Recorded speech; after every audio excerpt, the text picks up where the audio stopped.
Talk today about my 10-minute LPP talk today is about whether we're in the age of depression. And it's going to focus on a very famous musician named Jack Antonoff, who, if everybody doesn't know, he's won an awful lot of Grammy Awards, and he's kind of universal.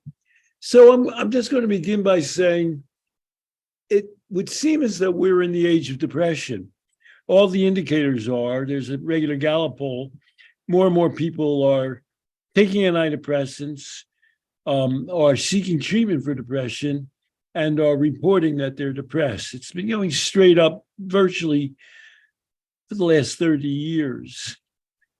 The global burden of disease is an international study by the World Health Organization, put the United States at basically the bottom of the basket out of 195 countries, rich and poor, disorganized, chaotic, and advanced economically, in terms of life years lost by disability or death for depression, anxiety. Why is that? And on top of that, you'll read article after article which says the same thing. America spends more on healthcare and on mental health care than any other country. So let's get into that. That's what the purpose of this talk is. How many times have you heard the word that we must overcome stigma? Stigma means people refusing to acknowledge that they're addicted, or they're depressed, or that they're anxious, or they have OCD or ADD. America has been on a more than 50-year campaign to get people to acknowledge and to seek labels for their negative mental states. And there's a funny thing about doing that. John Kelly and Sally Sattel, one of our favorites, wrote an article last year in the Washington Monthly. John Kelly has pushed the disease theory of alcoholism as much as anybody. He's a great AA fan. And he did a study which revealed two things that have been found, although he just heard about it, time and time again. When people label themselves in a certain way, that behavior, that syndrome is more likely to persist, A, and B, outsiders knowing that they have that label are more likely to view them negatively. That's not a very positive thing, but we can't believe it in the sense that what that leads to a conclusion that Kelly and Sattel didn't draw. The push to constantly overcome the resistance to label themselves is actually a cause, perhaps the major cause, of our depression and addiction epidemics. Now, that's such a strange notion to people because everybody in America knows the correct answer to the question, if you feel bad, is that you need to label yourself as being depressed. If you do things in a somewhat compulsive manner, you need to label yourself OCD.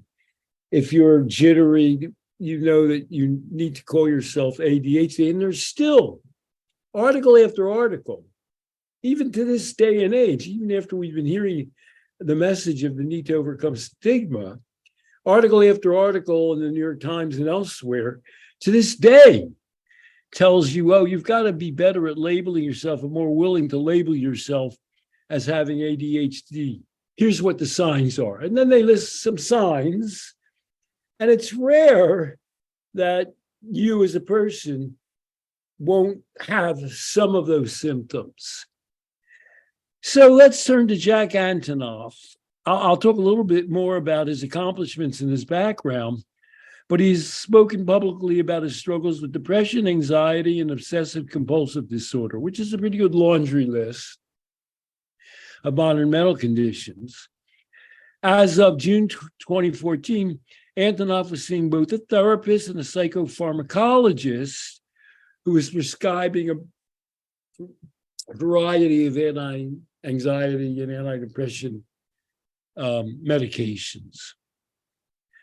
So Jack Antonoff, I'll review his accomplishments. He's perhaps the most worldwide successful person now in the music industry, suffers from depression, anxiety, and OCD.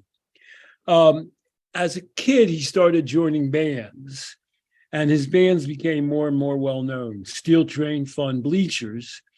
In 2014, Bleachers produced the #1 hit, I Want to Get Better, for the album Strange Desire. In 2013, Antonoff began writing, producing, and performing with Taylor Swift in a series of monumentally successful albums, beginning with 1989, that's the name of the album, for which Antonoff won the 2016 Grammy Award for Album of the Year. So that was more than, that's a few years ago. He was still a young man, and he's continued to collaborate with Swift into the present and producing a stream of hit songs and albums.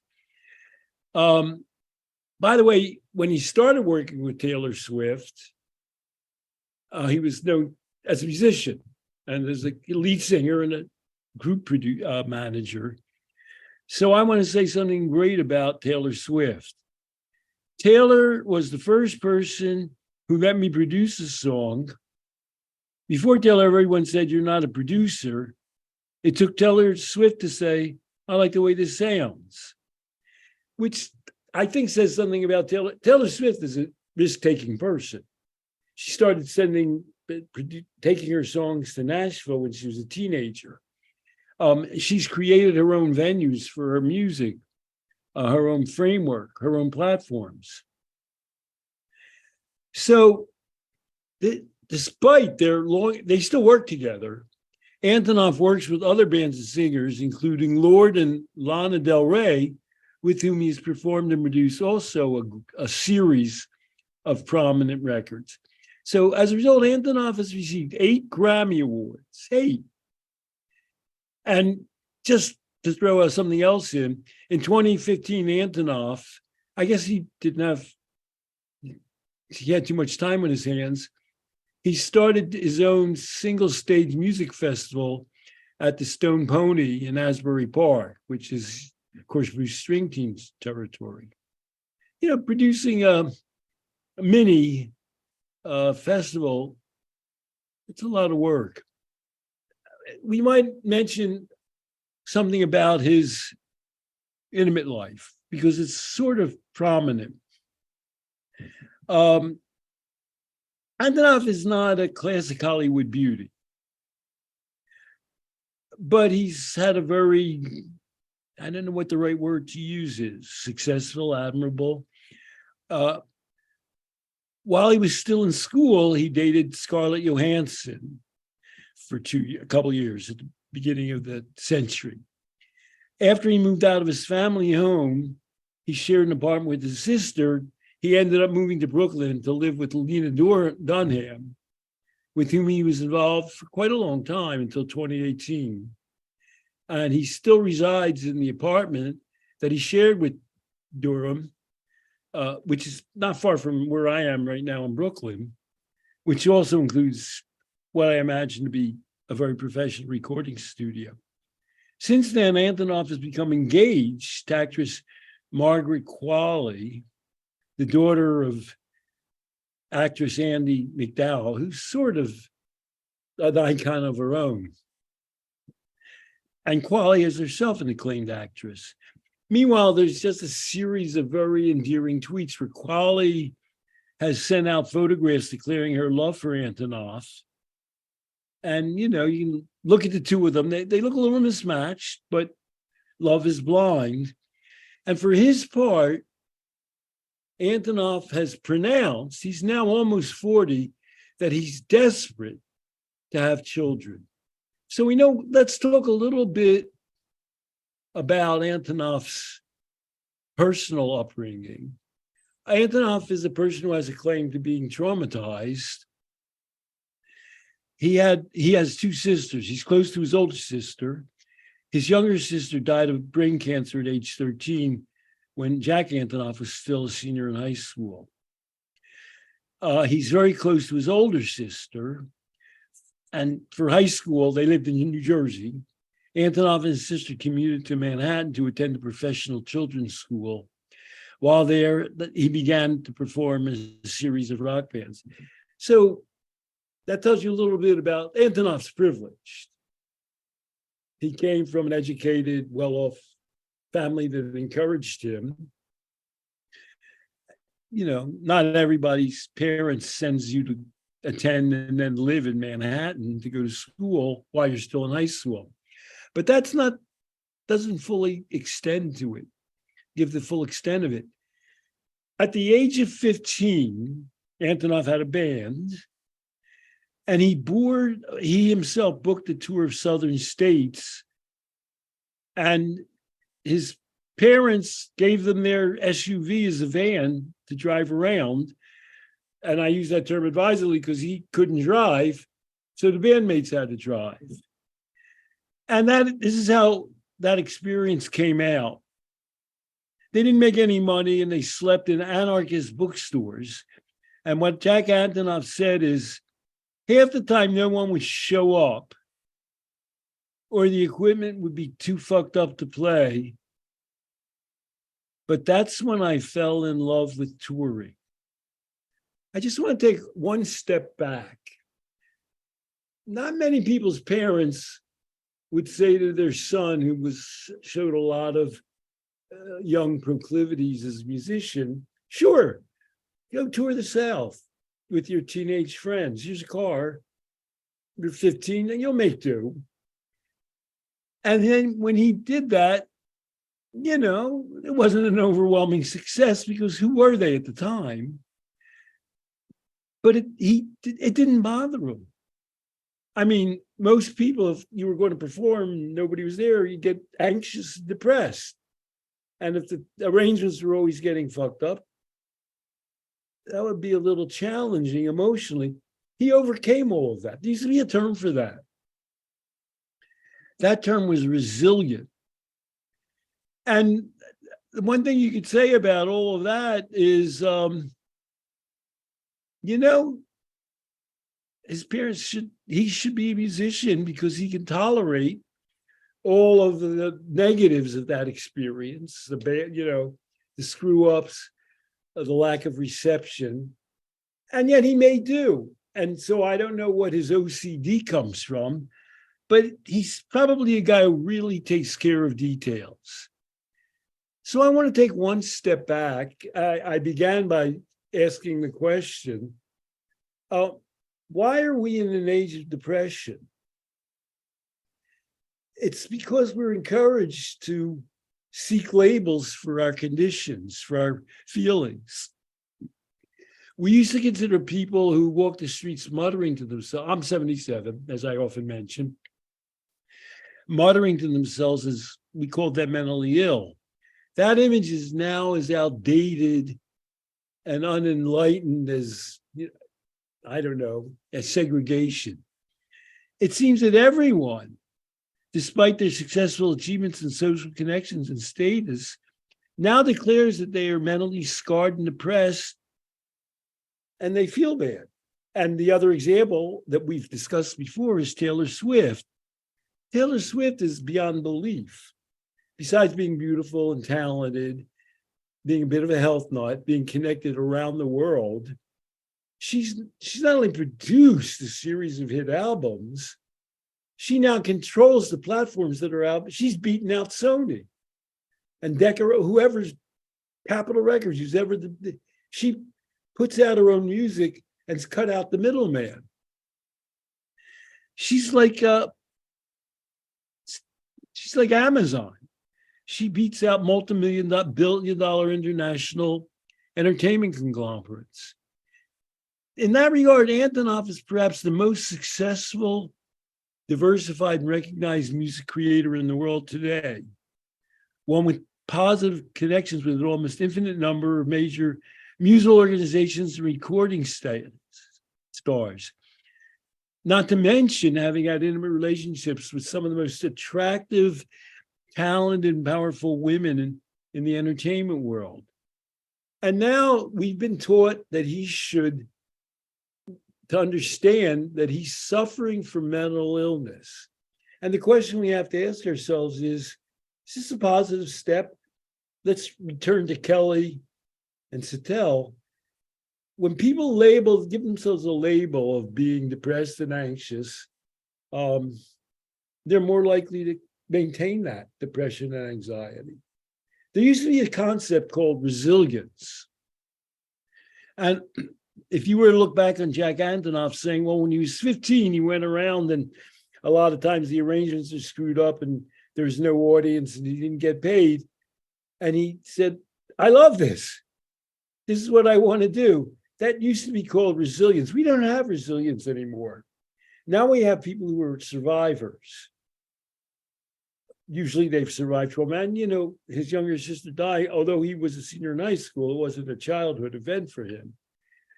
So the question is, what are we to make of this new face of mental illness?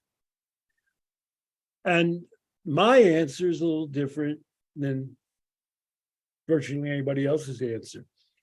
I say that overcoming the stigma of mental illness and addiction, people being ready to label themselves with conditions and addicted. Now, remember, the people I mentioned are Taylor Swift and Jack Antonoff.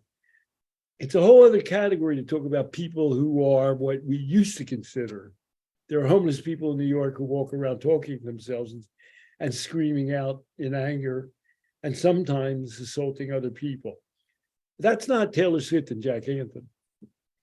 Taylor Swift and Jack Antonoff are among the most productive and successful people in the world.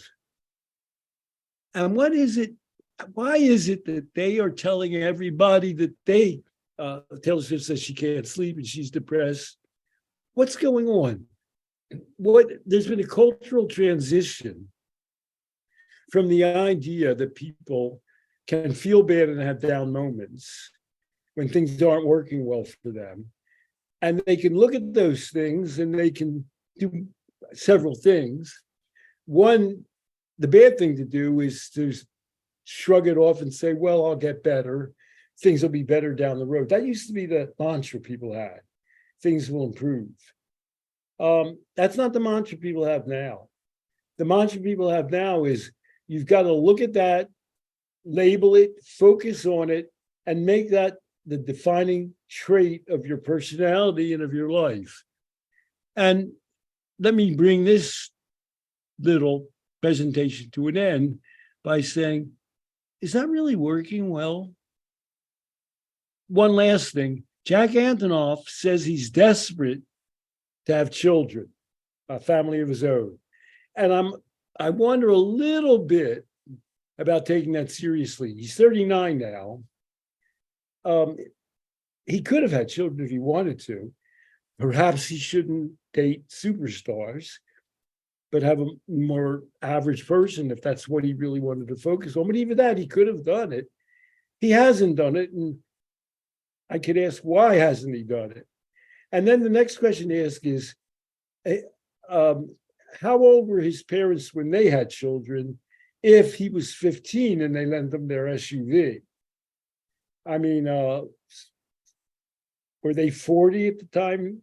Were they his age now when they let him go tour the South?